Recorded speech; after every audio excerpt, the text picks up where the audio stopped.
আলহামদুলিল্লাহ ওয়াসসালাতু ওয়াসসালামু আলা রাসূলিল্লাহ আম্মা বা'দ। হে মুসলমানগণ, সময় কত দ্রুত চলে যায় আর একেন্দ্রিক মানুষের মাঝে বড় গাফলতি রয়েছে। মাসের দিনগুলো কত দ্রুত অতিবাহিত হয় আর জীবন তো খুবই অল্প। জেনে রাখুন, নিশ্চয়ই সময়ের প্রস্থানে বিশাল শিক্ষা রয়েছে এবং দিনের পরিবর্তনে রয়েছে বড় সতর্কবাণী। আল্লাহ তাআলা বলেছেন, নিশ্চয়ই দিন ও রাতের পরিবর্তনে এবং আল্লাহ আসমানসমূহ ও জমিনে যা কিছু সৃষ্টি করেছেন তাতে নিদর্শন রয়েছে এমন সম্প্রদায়ের জন্য যারা তাকওয়া অবলম্বন করে। আল্লাহর বান্দাগণ, একটি সম্মানিত মাস এবং গুরুত্বপূর্ণ মৌসুম রমজান মুবারক, যা অনেক বরকত ও উপহার নিয়ে আসে এবং সর্বময় কল্যাণ ও বদান্যতায় ছেয়ে নেয়। এ সময়ে মানুষ ভালো কাজে প্রতিযোগিতা করে এবং আনুগত্যমূলক কাজে অগ্রগামী হয়। এতে রহমতের দ্বার উন্মুক্ত এবং প্রতিদান বহুগুণে বৃদ্ধি করে দেওয়া হয়। এ মাসের দিনে সিয়াম ও রাতে সাধ্যমতো কিয়ামুল লাইল পালনের সুযোগ দিয়ে আল্লাহ তাআলা আপনাদেরকে সম্মানিত করেছেন।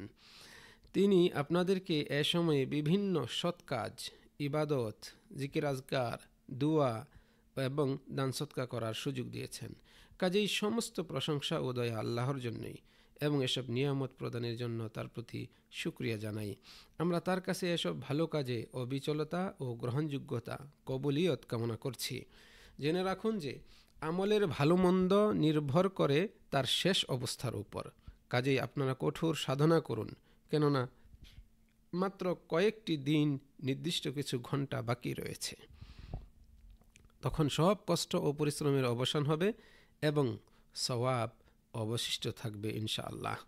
হাই, যদি জানতে পেতাম কে মাকবুল হয়েছে তাহলে তাকে অভিবাদন জানাতাম, আর কে প্রত্যাখ্যাত হয়েছে তাকে সান্ত্বনা দিতাম। আল্লাহর বান্দাগণ, আপনারা আল্লাহর প্রতি সুধারণা রাখুন এবং সুসংবাদ গ্রহণ করুন, কেননা আল্লাহ তাআলা মহাদানশীল ও দয়াবান। তিনি ব্যাপক অনুগ্রহ ও ইহসানকারী। তিনি বদান্যতা, করুণা এবং দয়ার অধিকারী। আপনারা আল্লাহর প্রতি সুধারণা রাখুন এবং সুসংবাদ গ্রহণ করুন, কেননা আল্লাহ তাআলা সর্বশ্রোতা, অতি নিকটে। তিনি সর্বদ্রষ্টা, সারা প্রদানকারী। তিনি পরম ক্ষমাশীল, গুণগ্রাহী, সহনশীল। তিনি ক্ষমাশীল, তিনি অনুগ্রহশীল, পরম করুণাময়। আপনারা আল্লাহর প্রতি সুধারণা রাখুন এবং সুসংবাদ গ্রহণ করুন। নিশ্চয়ই আল্লাহ মহাদানশীল, তওবা কবুলকারী। তিনি সুমহান ও মহাদাতা। তিনি সব কিছুর মালিক, মহাপবিত্র, মহামহিম, শান্তিদাতা। তিনি রাজত্বের মালিক, মহানুভব। আল্লাহ তাআলা সেই ব্যক্তির প্রতিদান বিনষ্ট করেন না যে উত্তম আমল করে এবং ওই ব্যক্তিকে নিরাশ করেন না যে তার কাছে আশা পোষণ করে ও চায়। তার দুহাত প্রশস্ত, যেভাবে ইচ্ছা তিনি খরচ করেন, যাকে ইচ্ছা তাকে দেন। তার কাছে যা আছে তা কখনো নিঃশেষ হয় না এবং কখনো ফুরায় না। তিনি যাকে ইচ্ছে ক্ষমা করেন, যাকে ইচ্ছে দয়া করেন। তিনি পাপীকে ক্ষমা করেন। বান্দা তওবা করলে তিনি আনন্দিত হন ও তার তওবা কবুল করেন। কোনো বান্দা তার দিকে এক বিঘত পরিমাণ অগ্রসর হলে তিনি তার দিকে এক হাত অগ্রসর হন। তিনিই বলেছেন, আর তিনি তার বান্দাদের তওবা কবুল করেন ও পাপসমূহ মোচন করেন, এবং তোমরা যা করো তিনি তা জানেন। আর যারা ঈমান এনেছে এবং সৎ কাজ করেছে তিনি তাদের ডাকে সাড়া দেন এবং তাদের প্রতি তার অনুগ্রহ বাড়িয়ে দেন।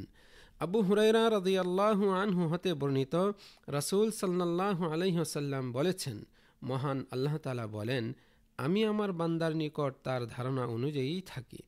যখন সে আমার স্মরণ করে তখন আমি তার সঙ্গেই থাকি। যদি সে একাকী আমার স্মরণ করে তাহলে আমিও একাকী তাকে স্মরণ করি।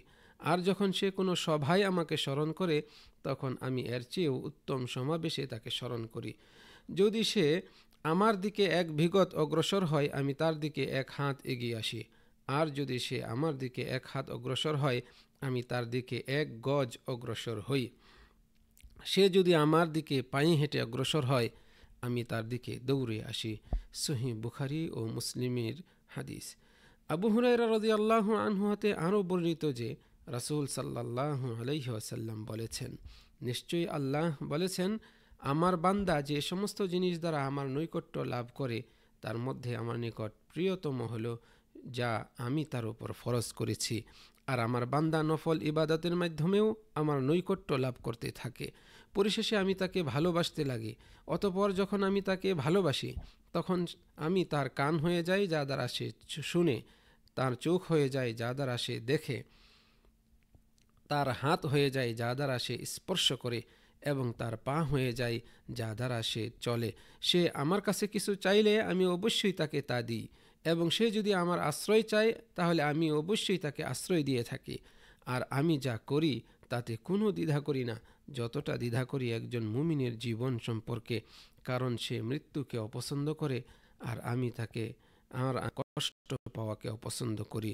সহিহ বুখারী শরীফের হাদিস। হে মুসলমানগণ, সৎ কাজে নিয়মিত, অবিচল ও স্থির হওয়ার উপর ধৈর্য ধারণ করাও একটি বড় ইবাদত। কেননা অবিচল ও ধারাবাহিক থাকা ইখলাস ও কবুলের লক্ষণ। হাদিসে এসেছে, আল্লাহর কাছে অধিক প্রিয় আমল হলো যা সদা নিয়মিত আদায় করা হয়। সহিহ বুখারীর বর্ণনা। অপর আরেক হাদিসে এসেছে, রাসূল সাল্লাল্লাহু আলাইহি সাল্লামের আমল ছিল সদা নিয়মিত। কাজেই আপনারা আনুগত্যমূলক কাজে স্থির থাকুন, কল্যাণমূলক কাজে অবিচল থাকুন এবং সৎ আমলে লেগে থাকুন। আল্লাহর বান্দাগণ, এ মাসের যে কয়দিন বাকি রয়েছে, রমজানুল মুবারক মাসের যে কয়দিন বাকি রয়েছে, সেদিনগুলোতে নিজের ত্রুটি ও ঘাটতি দূর করুন। কেননা আমলের ভালো মন্দ তার শেষ অবস্থার উপর নির্ভর করে। দ্রুত তওবা করুন এবং আনুগত্যমূলক কাজে অগ্রসর হন। হে মানব সকল, একদিন রাসূল সাল্লাল্লাহু আলাইহি ওয়াসাল্লাম মিম্বারে উঠে বললেন, আমিন, আমিন, আমিন। অতঃপর তিনি যখন নেমে এলেন তখন তাকে এ বিষয়ে জিজ্ঞাসা করা হলে তিনি বললেন, আমার নিকট জিবরাইল আলাইহিস সালাম এসে বললেন, ওই ব্যক্তির নাক ধুলাই ধূসরিত হোক যে রমজান মাস পেল অথচ পাপ মুক্ত হতে পারল না, ফলে সে জাহান্নামে প্রবেশ করল, আর আল্লাহ তাকে বিতাড়িত করুন। আপনি বলুন আমিন। তখন আমি বললাম আমিন। এবং ওই ব্যক্তির নাক ধুলাই ধূসরিত হোক যে তার পিতামাতা উভয়কে অথবা কোনো একজনকে পেল অথচ খেদমত করল না, এমত অবস্থায় সে মৃত্যুবরণ করে জাহান্নামে প্রবেশ করল, আল্লাহ তাকে বিতাড়িত করুন। আপনি বলুন আমিন। তখন আমি বললাম আমিন। এবং ওই ব্যক্তির নাক ধুলাই ধূসরিত হোক যার নিকট আমার নাম উল্লেখ করা হলো অথচ সে আমার উপর দরুদ পাঠ করল না, ফলে আল্লাহ তাকে বিতাড়িত করুন। আপনি বলুন আমিন। তখন আমি বললাম আমিন। আল্লাহর বান্দাগণ, আপনারা আল্লাহর কাছে আমৃত্যু ইবাদতের উপর অবিচলতা কামনা করুন। তার নিকট অন্তরের পরিবর্তন ও লাভের পর ক্ষতি থেকে আশ্রয় প্রার্থনা করুন। ওই নেকি কতই না উত্তম যা অন্যায়ের পর সম্পাদন করা হয় এবং তাকে মিটিয়ে দেয়। আর এর চেয়ে উত্তম হল নেক কাজের পর ধারাবাহিক নেক কাজ করা।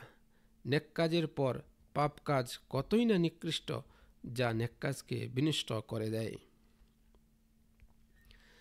আবু যার রাদিয়াল্লাহু আনহু হতে বর্ণিত, তিনি বলেছেন, আমাকে রাসূল সাল্লাল্লাহু আলাইহি ওয়াসাল্লাম বলেছেন, তুমি যেখানেই থাকো না কেন আল্লাহকে ভয় করে চলো, আর মন্দ কাজের পরপরই সৎ কাজ করো, তাহলে এটা পাপকে মিটিয়ে ফেলবে।